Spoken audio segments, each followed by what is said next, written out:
Baik, yang soalan pertama, sebelum ini kerajaan memutuskan Piala Malaysia ditangguhkan dan Liga Bola Sepak Malaysia semalam mengemukakan rayuan kepada MKN supaya Piala Malaysia diteruskan dan ditukar ke negeri lain yang tidak terlibat dengan PKPB, iaitu Kelantan dan Pahang, kerana tidak mahu menanggung kos jutaan ringgit untuk membayar gaji pemain.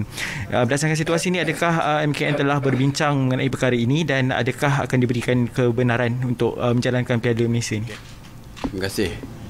Sebelum ini kita dah pun mengumumkan, saya dah umumkan bahawa kita menangguhkan Piala Malaysia demi keselamatan bukan saja pemain-pemain, tapi apabila berada di katakan bermain di satu negeri, ianya akan merebak, dibimbangi merebak ke tempat lain. Dan hari ini kita dah mendengar, kita mendengar rayuan daripada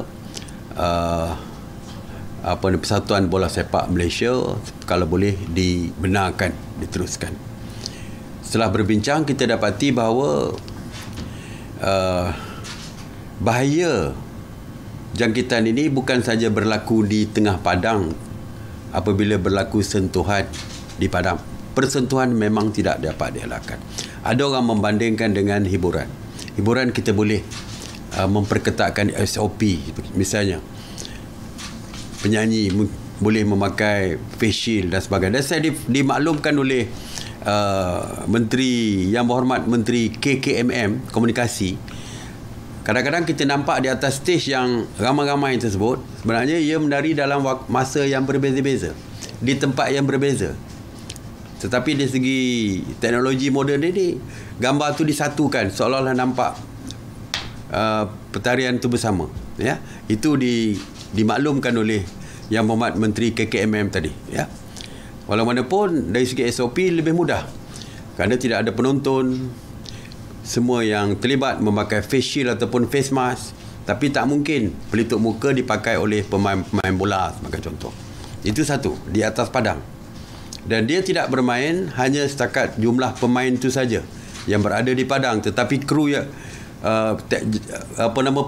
petugas teknikal dan lain semua ramai yang berada bersama mereka. Mereka balik dalam satu bas yang sama, pergi bermain dalam satu bas yang sama, mengadakan latihan, dan di dalam bilik persalinan juga. Agak sukar untuk mengawal SOP di dalam bilik persalinan kerana tidak ada siapa yang berada dalam bilik persalinan untuk mengawal pergerakan dan sebagainya. Jadi kesannya kita fikir ada agak besar kepada kesihatan dan tanggungjawab kerajaan untuk menjaga kesihatan rakyat. Maka sekali lagi kementerian mesyuarat membuat keputusan, kita tidak membenarkan pertandingan ini diteruskan dan ditangguhkan. Bukan dibatalkan tetapi ditangguhkan. Saya kata tadi, insya-Allah kalau kita sama-sama berusaha untuk memutuskan rantaian ini dengan mematuhi SOP dan sebagainya, mungkin keadaannya berbeza dalam 1-2 minggu, 3 minggu lagi, dan mungkin piala tersebut boleh diteruskan. Tetapi setakat ini belum lagi. Dan saya difahamkan banyak kejohanan-kejohanan lain.